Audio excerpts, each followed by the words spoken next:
WNBF News reporter Shelby Roberts is live breaking down your GOP primary election results, and we're going to also hear reaction from those candidates. WNBF News reporter Shelby Roberts has the results after yesterday's South Carolina Republican primary. She's telling you who's on top after that ballot showdown.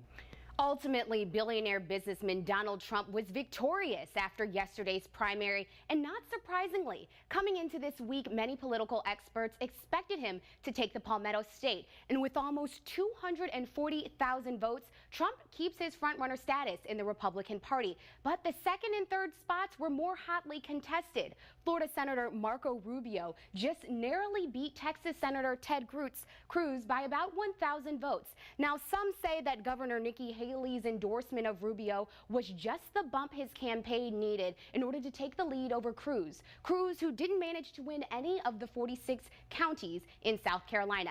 Now, shortly after the winners were announced, Jeb Bush decided to suspend his campaign, and now with him out of the race, lots of money and followers could go toward Rubio, which could make for a closer margin between Rubio and Trump, And as Coastal Carolina University professor Holly Tankersley tells us, the Republican pool is starting to narrow down.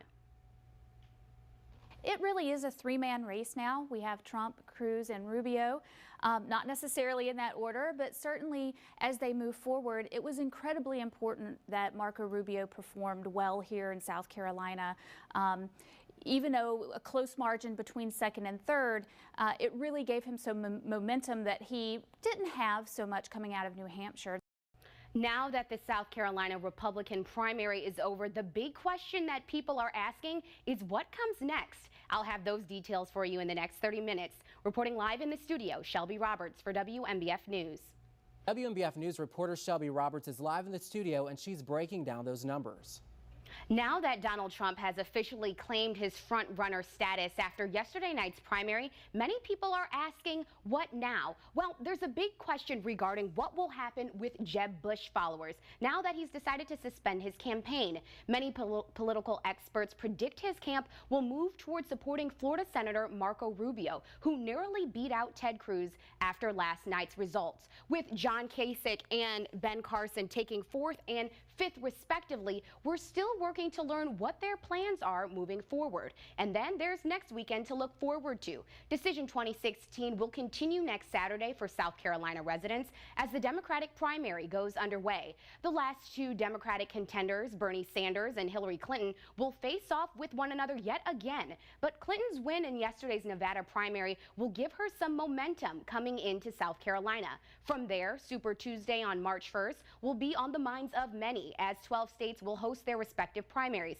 But Coastal Carolina University professor Holly Tankersley tells WNBF News there's still a long way to go for the Democratic and Republican parties. As much as we like to count votes and we look at delegate counts, it comes down to convention. And depending on what the establishment Republicans want to do, what the Republican Party officials want to do, they might have a hard time ignoring the Trump phenomenon as they were going to before.